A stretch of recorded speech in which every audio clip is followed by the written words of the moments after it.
Welcome to Open House, the real estate and mortgage show on News Talk 580 CFRA. If you have any questions about mortgages or real estate, give us a call at 521-TALK. That's 521-8255. Or text 1-800-580-CFRA. With Frank Napolitano and Paul Rushforth, here is Steve Gregory. Well, it's nice that some of us showed up today, eh, Paul? Well, I was just thinking, this is probably going to be one of our best shows ever. Frank is not here. I mean, he's on the other line, but we can ignore him as long as we want, which is probably what we will do. And we have Greg here, and Greg's quite, I wouldn't say quite a bit smarter, but a lot smarter. Very knowledgeable. Oh, did you just shut us off the air? I just had to. Frank's texting me right now, by the way. He's still texting me, like we're joking back and forth. You know. Are you with us, Frank? Guess I should put him on, eh? All right. No, keep him off. All right. Better show. Now you're here, Frank. Thank you. Good morning, all. Punta Cana, Hawaii, Dominican, where are you today? Beautiful downtown Montreal for our national conference. Oh, Montreal. Who goes to Montreal for a conference? Montreal, along with 1,800 other mortgage agents, lenders, suppliers.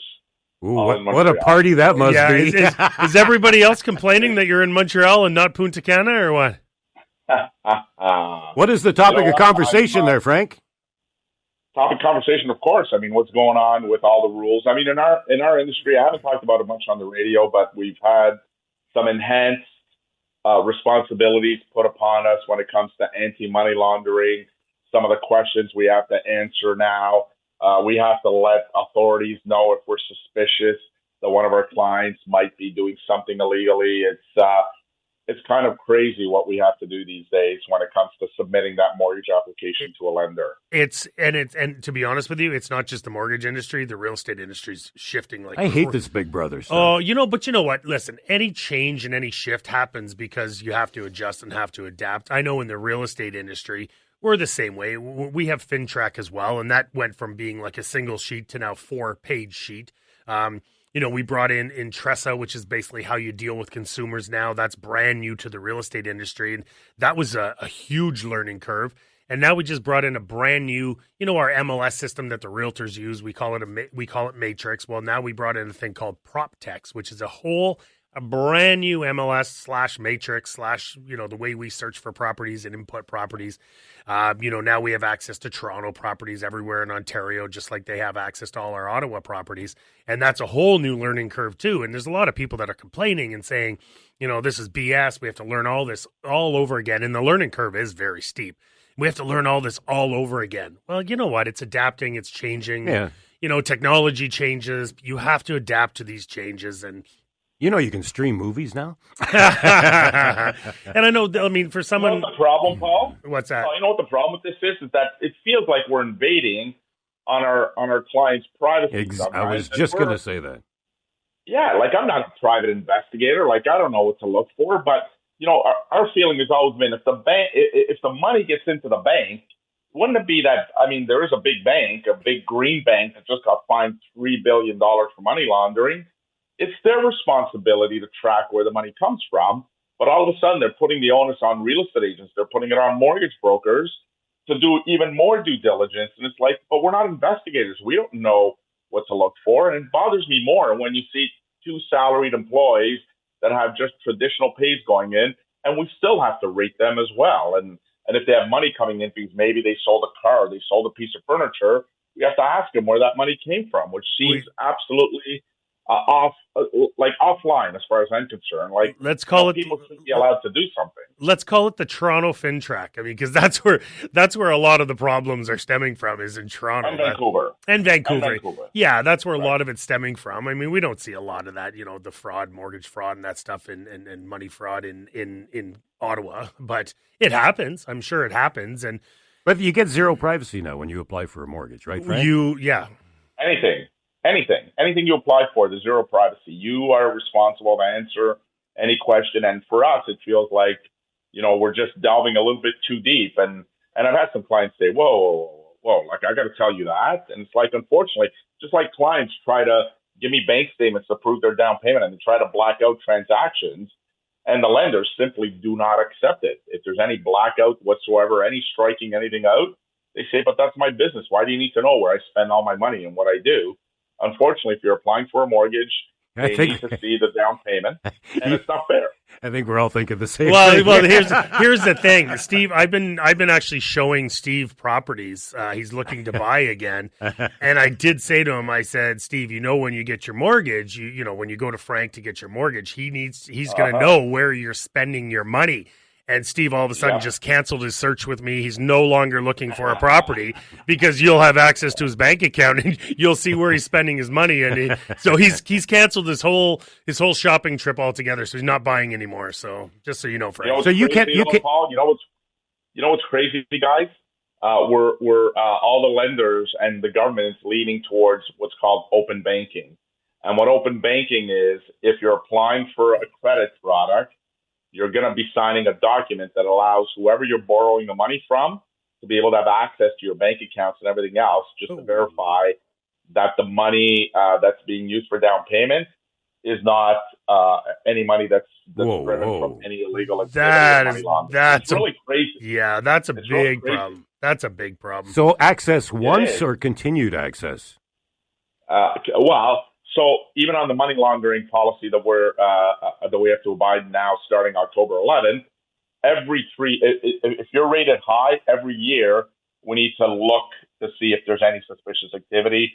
If you're rated medium, it's every 2 years, and if you're rated low, it's every 3 years. Wait a minute, every year you're allowed to go in and check, Frank? Yes, and here's the other crazy part. Even if somebody applies with us and we do the credit check on them, and then they decide to stay with their bank, we still need to monitor them.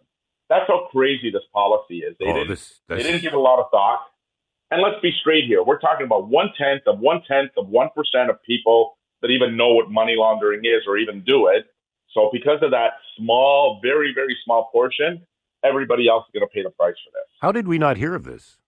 Or is it just me? Because they keep it under wraps. They keep it under wraps because they really would prefer the public not know, because I think deep down inside they feel like we have to do it, but the less people know, the better, because really it only happens with such a small percentage of people to begin with. The world's going to hell. I'm telling you. Kidding. The world is going to hell. So the access to the accounts is pretty much endless then? It could be when the open banking, and the government's looking to pass this, by the way. Now, we are totally in favor of allowing a lender to have access. If somebody applies for a mortgage and they're going to go through with the mortgage, we have total 100%. We're okay with the lender being able to reach out to CRA and verify that the income is as stated on the application. And CRA then doesn't go into details, but it just allows the lender to know that the CRA numbers and the numbers that the lender have, specifically the self-employed people, is fairly accurate. So we're totally in favor of that because we do not want fraud in our industry. So we want to get rid of fraud, but we also want to make sure that it's applied properly and not invading into customers' private matters. We are very lucky that we do have stringent banking here in Canada. I mean, if we didn't, and this all changed in 2008, 2009 when the states went through their subprime crisis, and dogs were getting mortgages, and 3-year-old kids were getting mortgages. So this all changed where the banks got more stringent, but it's even getting worse and worse and worse. Where now, I mean, even the paperwork for but where do you draw the line? It's getting insane. It is getting insane. The paperwork that you need now to get financing through a mortgage broker banker is crazy. And even in real estate, the paperwork now that's involved with selling your property and buying a property is it's tripled since 10 years ago when I was selling lots of homes. Tripled. Shouldn't there be a number, Frank, where the flag goes up, like it's 100,000, 200,000, all of a sudden out of nowhere? Then okay, now we can do our due diligence. There isn't, because in their opinion, money launderers do it in small portions. So therefore, you got to be careful of quantity of them versus an actual number. So it used to be when you go to the bank, as long as you withdraw less than $10,000. You don't have to report it. But if you do a cash withdrawal of more than $10,000, you need to report it. So everybody's figured. Now, again, hardworking people figured it out. I don't think criminals figured it out, but I'm sure they did too, where they'd only deposit less than $10,000 at a time or withdraw less than $10,000 at a time. But it's come to now you're frowned upon if you have cash or if you do anything with cash. And I totally don't agree with that, because I totally believe that I don't want Big Brother knowing everything I do with my money. I pay my taxes. If I want to withdraw my money in cash and keep it in my pocket, that should be entirely up to me. And I shouldn't be told that I'm not allowed to do that. But, there's talk about going to a cashless society, and I'm totally against that too. Because, again, I don't think Big Brother needs to know everything. No, but if you're getting cash, you're not putting it in a bank account. Yeah, no. No, that's just it. But if I go to a restaurant and I want to pay cash, I should be allowed to do that. But it's funny, the looks you get when you pay cash. It's like, really? You're paying cash? Because everybody shows up with the machine now. I mean, they don't expect cash. Even when I go to drive-through, sometimes I'll take out a $10 bill, and they're like shocked that there's a $10 bill. But funny the way the U.S. has gone. Hey, Paul, before they gave mortgages to dogs, now they eat them. On that note, 521-TALK, 521-8255. We'll be right back. Welcome back to Comedy Jokes from Frank. Yep. To the line we go. Say hello to John in Ottawa. Hello, John. Hey, guys. How's it going? We're Good, doing John. great. So my situation, my mother's getting older, and my wife and I are going to sell our house, and we want to move in with her but put an addition on the property. Do I have to put that property into our name as well to get a mortgage, or can I co-sign somehow, or how does that work? So you want an addition on your mother's property? Yeah, we're going to sell ours and move in with my mom so she can stay in her property rather than have to go to a home. And I don't know how, can I get a mortgage on her property without me being on title, or do I have to be on title as well? Easy one, eh, Frank? Very easy. So you can't, well, your mom can borrow against it if she wants. But whoever owns the property has to be on the mortgage. It's not the other, you can't, so in other words, you can't be on the mortgage and not be on the title. Because you don't have a right to borrow on the house if you don't have title to that house. Right, so I can't, she's got no income, so I've got the income, so I'd have to put my name on title. Yes. In that scenario, yes.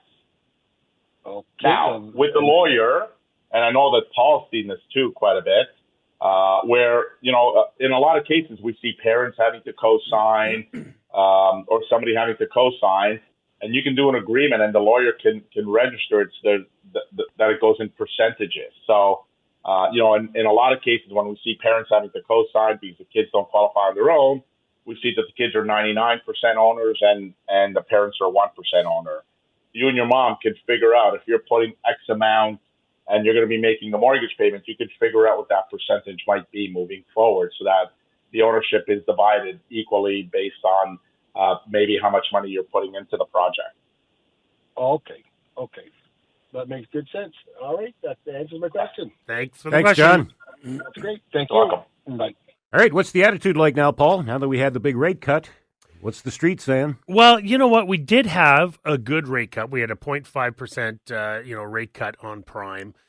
So it helped the variable rate mortgages for sure, but we didn't see anything, Frank will tell you, but the bond market didn't move at all, and, fixed rates didn't come down. So it was good news. It wasn't great news. We would have loved to have seen fixed rates come down, and not saying that they won't. They're not tied, though, right? Yeah, they're not tied, I agree, but we would have loved to have seen some fixed rates come down as well, but they didn't. And so we've seen a tepid start to the market. It's not the mad rush that we thought. I mean, if you see what's going on in Toronto, and we're seeing a small version of that here in Ottawa, the Toronto condo market is down 81%. That's massive and massive, massive. I don't know the exact number because I don't have it in front of me, but there's hundreds of condo projects in Toronto that have been halted. Toronto, surrounding areas, Hamilton, hundreds that have just been halted, and they're just not building them. And now the lower immigration's not going to help that Well, either. they've lowered immigration from 500 to 395 or 390 or whatever the number was. So they've lowered the immigration, which I think is great news for one, because let's be honest, most people are going to Toronto. But yeah, so there's a glut of condos on the market right now, and they're actually stopping building them. So what's happening here in Ottawa? Well, if you guys remember, probably 6, 7, 8, 9 years ago, our condo market here in Ottawa was so saturated. We had about 2,300 condos on the market, and we had lots of builders that had, plans in place, permits in place, getting ready to put shovels in the ground, and completely halted their high-rise condo investment and stopped building altogether. We are now at about just under 1,000 condos on the market. So 2,300, our condo market shut down. We're at 1,000 condos right now. So we're teetering on I think a very, very weak condo market. And I'd like to see some of these condos get absorbed.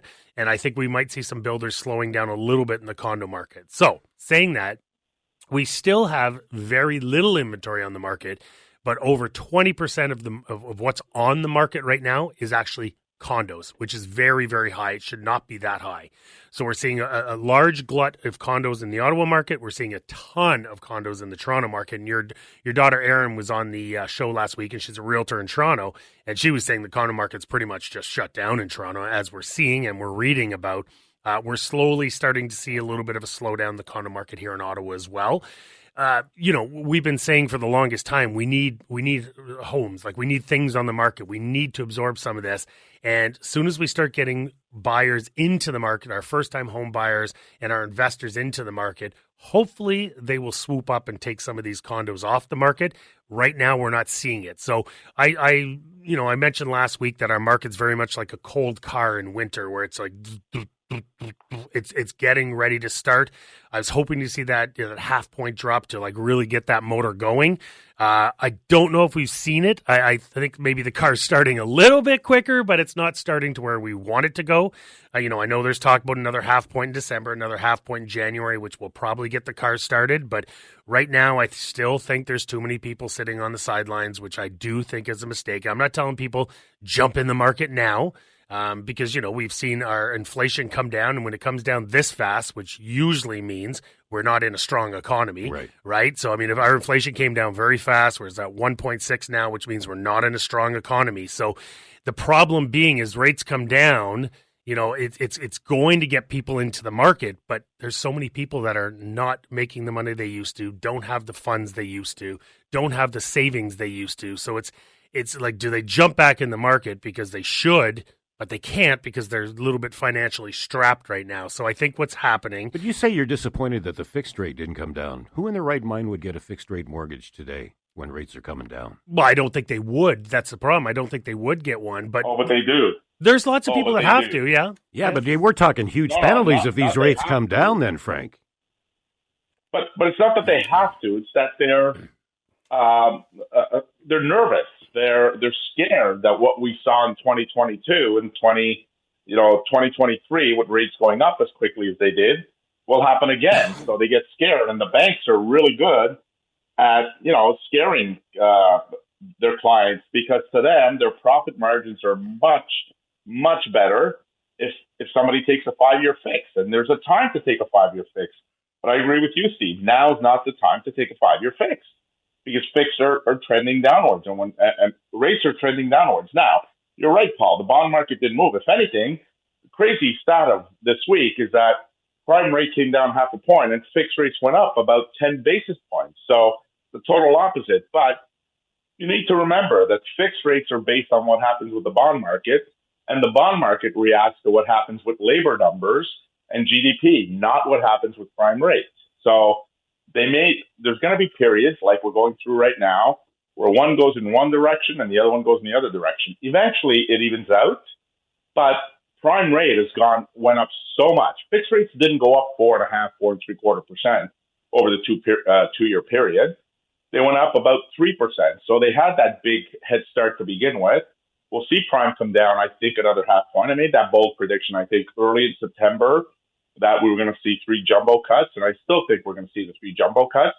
And actually, there's some banks that think the jumbo cuts are going to continue well into 2025. So, that's why I'm recommending right now, take that adjustable variable rate and then lock in later in 2025 when the fixed rates are hopefully in the low 3s, where it's reasonable to lock in for 5 years. We had a mortgage broker this week. I'm not going to name any names, Frank, but he was saying how don't jump into the market right now, and realtors are telling you to jump in the market right now.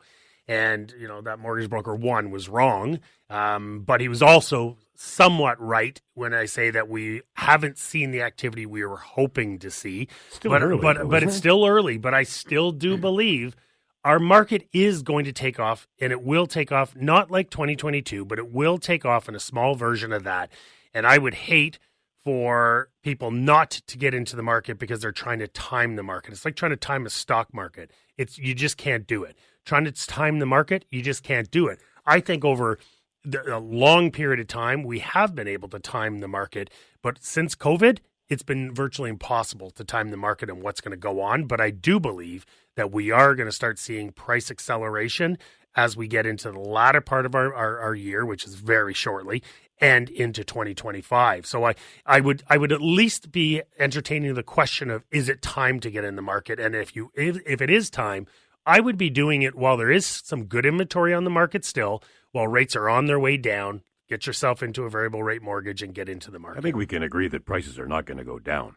They're not going. It's impossible that they're going down. I mean, it's the supply and demand. Maybe condos, though. Well, who knows what's going to happen who knows what's going to happen with the condo market? But I do believe as the rates come down, a condo's now, it used to be sort of the retirement is people got into condos, but now it's more first-time home buyers because they're more affordable. So, and who's sitting on the sidelines waiting? First-time home buyers. So as the rates come down and first-time home buyers jump in, the condo market might be all they can afford. And so we might see some of those condos get absorbed, and then the market really start to shift as those condos get absorbed.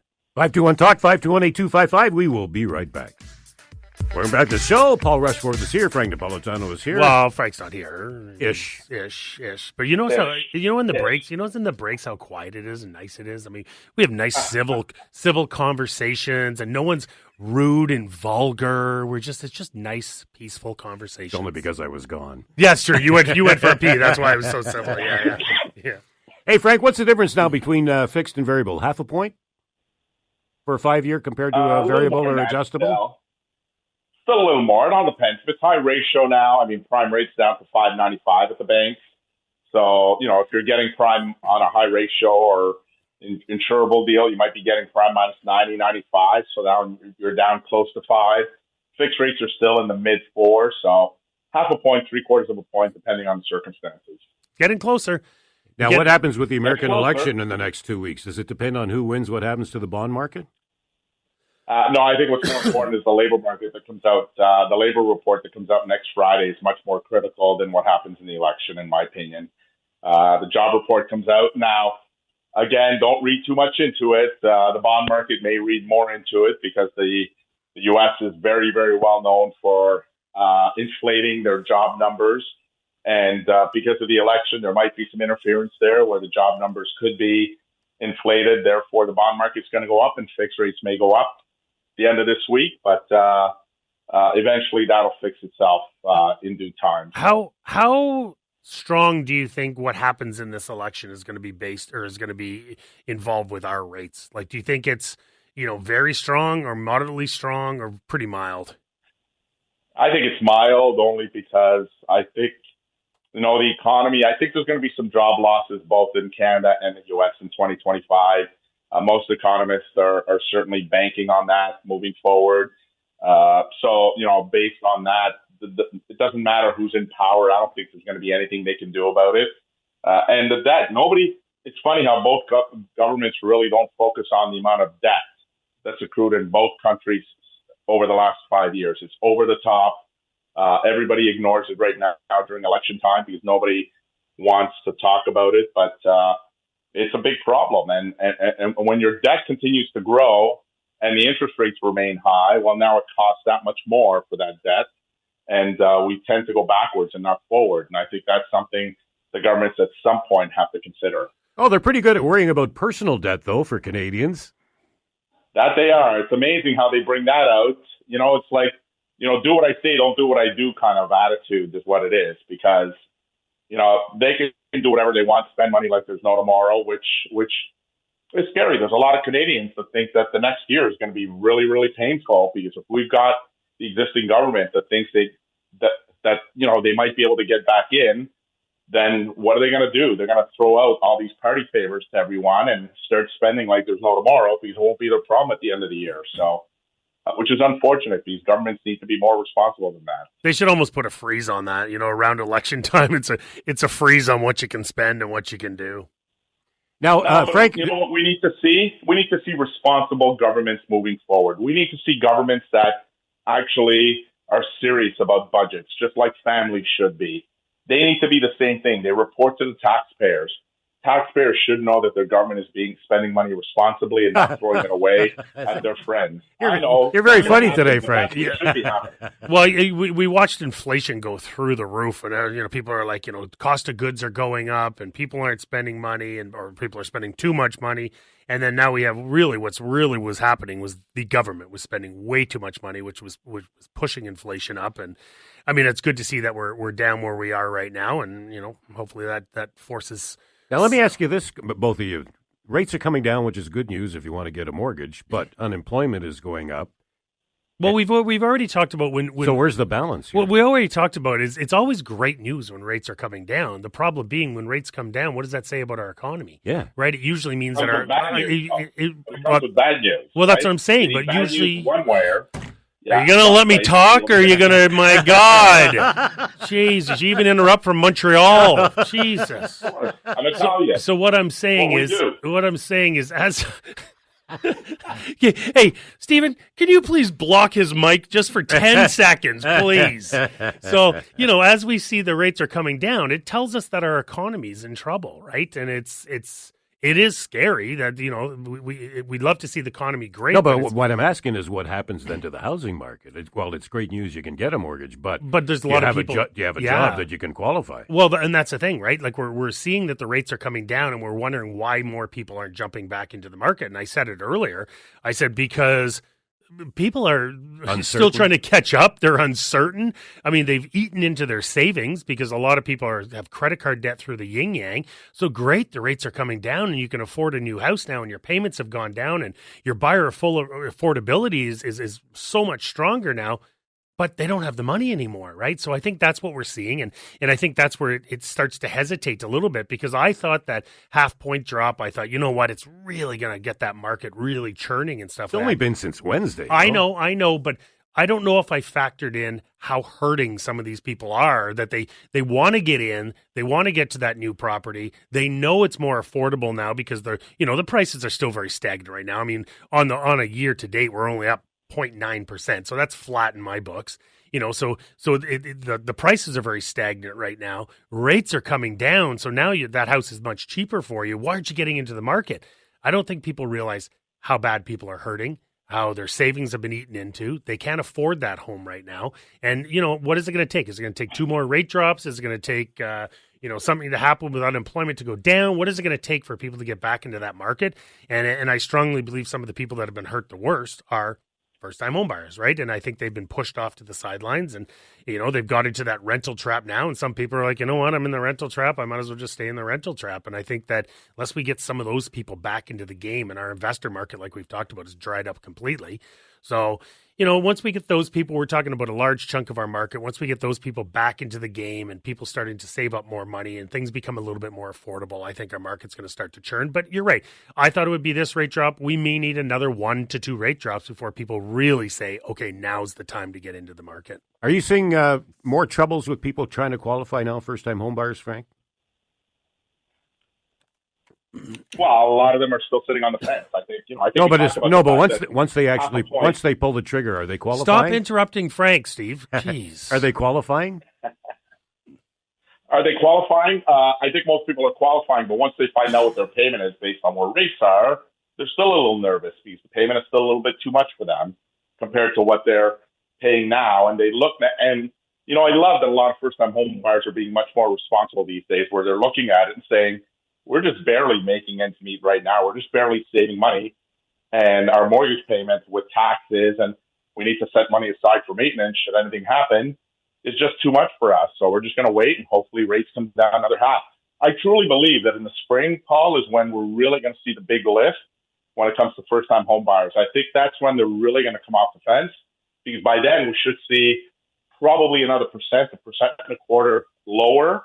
And then if their employment is stable, then I really think that they're going to come back. And And that's when we're going to see the home buying experience really start to grow. Yeah, and I just hope that's not too late for some people. Meaning, like, if you can just stomach to get in now when the prices are where they are, you start getting, a good chunk of our market in our first-time home buyer cohort. You start getting those guys back into the market, and they come back in waves and flurries. And that, what does that do with prices? Would it be a wash then with home prices going up and interest rates coming down? Well, it could be a wash as far as finances for sure. Yeah. But in the long run, you've paid more for that property, right? Like, and it's, I think if you can get in now, take a variable where your payment will eventually come down or your amortization will eventually come down. If you can get into it right now and still stomach it just for a little bit longer, I think you're going to be in the driver's seat, because I worry that if you wait, and I mentioned the end of 2021 when I had a bunch of people who were like, I'm just going to wait. I'm just going to wait. And then by 2022, by February, it was too late. When do you see the spring market kicking in this time around? Well, I'm personally about to jump into the market myself in a selling capacity, and I am going to hit my market probably January 10th to the 15th is when I'm going to get my house on the market. And it's funny, my girlfriend the other day, we're at one of my investment properties, and she's like, "Well, don't forget on your show you always say get Greg in now before the yard looks terrible." And I keep in mind it's an investment property. I look outside of the yard, I'm like, I need snow, and I need snow bad. I am not getting Greg in here right now for sure. But no, Greg, could you add some snow to this picture? Can you add some grass cutting to this picture as well? No problem. Yeah. So the reason I ask is we've got another announcement December 11th, then not till January 29th, and then March 12th. So that's a ways away for 3 announcements. And I do think it pains me to say it, but I do think Frank is right. I mean, I was hoping to see more people jump in sooner than later, and I'm still saying jump in sooner than later. But I do think Frank is right. We will probably see a large chunk of our majority of people jumping into the market. If we have that second one coming, well, obviously after December, we have that next one coming in January, I think that's when it's really going to start. And I personally am going to be hitting the market in early January is when I'm going to be getting my investment properties on the market. Did you hear that, Frank? He said you were right twice in the same breath. Yeah, I know. But I think Paul should wait maybe until the spring or summer to sell your properties because the values are going up. Maybe you should wait a little longer and get a little more for them. Yeah, but hold on. Isn't everybody thinking that? So listen, there's 2 trains of thought, right? I'm shooting videos with Greg right now, and it's like, okay, it's great. It's really easy to tell a buyer to get into the market, but why would you tell a seller to get into the market? And the truth is, we have lots of inventory in the market. But what's going to happen in spring? We're going to have even more inventory in the market. So why wouldn't you get in now when I'm telling buyers to get back into the market. We're getting buyers back into the market. There's less inventory in the market. You get on right now, you potentially have a better chance of cheating on your price. Come spring, we are hopefully going to see prices come up. But when you have tons and tons of comparables on the market, what usually happens with pricing? It goes down. Well, then it's got to show better, too. Right? It's going to show better, and you got more competition, and maybe you can't cheat on price. So it's hard to tell whether now's the right time, whether the spring's better time for a seller. Well, maybe there's no wrong time. There is no wrong time. That's the truth. And even for a buyer, the only thing I'd hate to see for a buyer is that you wait too long, and that, $600,000 townhome is now $675,000, and you've waited 4 months hoping, for rates to come down a little bit more, but you paid $75,000 more for a townhome, Frank, you were right twice, by the way. 521-TALK, 521-8255. We'll be right back. News Talk 580 CFRA. Welcome back to the show.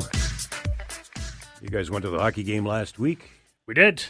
Frank's got tickets burning a hole in his pocket today. Yeah, I think last week we did a guess Steve's age because it was Steve's birthday last week. And because we're obviously out of ideas. Yeah, we were so desperate for ideas that we had to guess Steve's old age. And Frank was generously donating a pair of his tickets to the Sens game. And I believe, Frank, we got to pick a number between 1 and 22 for our lucky winner. You got it. Why 22? Well, there's 22 people may be involved. Yes. You know what? We're gonna let Mr. Tilley. We're gonna let Greg pick the number between 1 and 22 for the lucky winner. All right, I'm going with lucky number 17. 17. Who do we got, Frank? Number 17 happens to be Rushforth. Catherine. And she guessed right. Catherine guessed right with 66. Steve is Mr. 66 10 days ago. And by the way, she also adds in there, and yes, he's handsome too. She clearly hasn't seen you. Well, so Aaron, his daughter Erin last week was telling us so many funny stories about how all the How teachers. did this become about me? All the teachers used to love Steve Greger. He's so handsome. And it wasn't until we found out after that Aaron went to a school for the. Here it comes. Don't even say it. You're only going to get in trouble. Yeah, I won't even say it. I won't even say where I was going with that. But anyways, he is very handsome for his age, for sure. For his age. I get this now. Sorry. You're very handsome regardless of your age, Stephen. What's it like to have never been handsome? I don't know. Ask Greg. Everybody gets thrown under the bus. Okay, Catherine, remember, do we have a last name for Catherine, or what does she have to do to get these tickets? I don't know. I don't know that we do it. No, I'm going to be emailing Catherine the tickets and the parking passes over the next week or so. Excellent. All right. Now, one question for you, Frank. Between variable or adjustable and fixed, if you get into a fixed right now when rates are high and these rates start to come down and you have to get out of your mortgage, you're going to be so in the ditch, it's not going to be worth it, is it? Well, you won't be able to if you're with a big bank. So the way the big banks calculate their penalties, it's going to be not financially viable for you to get out of it. If you did your mortgage through a mortgage broker, and a mortgage broker used a non-bank lender, despite the fact that the non-bank lenders usually use the bank's money to lend out, but if it's through a non-bank lender, i.e. First National, MCAP, CMLS, Strive, RFA, there's a number of them. What happens is they calculate the penalty based on a true comparison model. So in other words, if you've got 4 years left and they're selling their 4-year mortgage at X amount and your rate is at this amount, they'll just do the difference for the 4 years, where the banks use their posted rate plus the discount they gave you. And by the way, they give you a massive discount for a 5-year and a very small discount for a 3 or 4 year. Therefore, they use that massive discount against you, which results in penalties being probably 3-4 times what it would be at a non-bank lender. Therefore, at least making it viable if you're with a non-bank lender. So that's why we strongly recommend, if you're going to do a fixed mortgage, I think you should really seriously consider doing that mortgage with a non-bank lender, because at least you'll have an option to get out of it with a reasonable penalty should interest rates come down as much as some people think they might. And that's if you absolutely have to do a fixed rate mortgage, right? Yeah, having said all that, why would you want to lock in when rates are coming down? Yeah, you wouldn't, and that's what Frank's saying. But like you said earlier, people are nervous. Some people are, they just want to know, I'm locked in for 5 years. I'm comfortable with that payment. Yes, it's going to be way more than I should be paying. I understand that in a market where you're unsure, but when you're like, there's no doubt that rates are coming down over the next 3 months. Yeah. Agreed, but people are still nervous. There's a percentage of Canadians out there that's just are not comfortable with anything that floats. It has to be set. Their payment has to be set. That's the way they sleep at nighttime. That's the way they're comfortable. So again, it's their option. It's their choice. And sometimes it works out well. Anybody that took a mortgage 4 years ago, they're still sitting at 1.5% for another year. It worked out really, really well. Other people, not so well. So, yeah. So what percentage of people are now going fixed compared to adjustable or variable?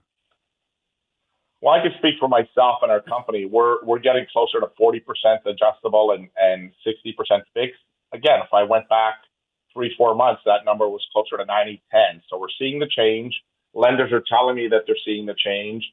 And just to go back on what you talked about a little earlier in the show, Paul, about the condos in Toronto, having dinner with a couple of lenders last night, that is their pain point right now. It's interesting to note that, interest rates and defaults, Canadians coming off of mortgages of 1.5 and having to lock in at higher rates doesn't make them lose sleep like the condos in Toronto and Vancouver do right now. Which that's their biggest stress that they have. Yeah, unfortunately, that flipped really, really quick because we have so many immigrants coming to Toronto. I thought they'd be absorbing those condos like crazy, but yeah, can't afford them. Yeah. Going to be interesting the next couple of years. It really will be, yeah. Birthdays, Frank? None, actually. I've got none this week. I want to wish all the kids a happy Halloween. Hopefully the weather cooperates like I think it's going to, and the kids get to go out and be safe and collect lots of candy. I can't wait. Now that I've got 2 granddaughters, Halloween has become a little special again. So looking forward to seeing my granddaughters their first Halloween. They can't even walk, Frank. Yeah. I don't know, but I'll go out with them. I got a couple here. One of our great agents, Glenn, who's done the show for me before. He celebrated a birthday this week, as well as his 2-year anniversary with the company, coming over from Tracy's team. And also Ashley came over from Tracy's team as well. Celebrated 2 years with Paul Rushforth Real Estate this week as well. So, wow, already 2 years. Yeah, and so the other ones that came over should be celebrated in the next week or two as well. Fantastic. Yep. All right. Enjoy the last weekend of daylight saving time. Enjoy it. Oh, wow. Yeah, and I look forward to next weekend talking about, I get to see Benjamin Tell on Monday, Paul. So he's always very interesting to listen to. So look forward to sharing that information with everyone next Saturday. And please continue to support local business and charities, everyone. Thanks, guys.